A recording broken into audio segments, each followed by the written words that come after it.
ہم سب یہاں بیٹھے ہیں اس کمرے میں.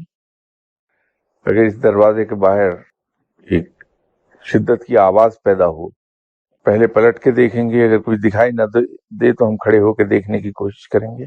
سائیکالوجی کی زبان میں اسے انسٹنکٹ کہتے ہیں، لے مین لینگویج میں اسے فطرت کہتے ہیں. لیکن ایک فوجی جو ہے، اس طرح دھماکے کی آواز ہونے سے اس کا پہلا ری ایکشن کیا ہوگا؟ فوراً زمین پہ لیٹ جائے گا، اٹھ کر کھڑا ہو کے کبھی نہیں دیکھے گا. وہ فوجی بھی تو انسان ہے. فرق کہاں آیا ہے کہ اس کی ٹریننگ نے، اس کی تعلیم نے اس کی اس فطرت کو بدل کے اس کو ریپلیس کر دیا ہے.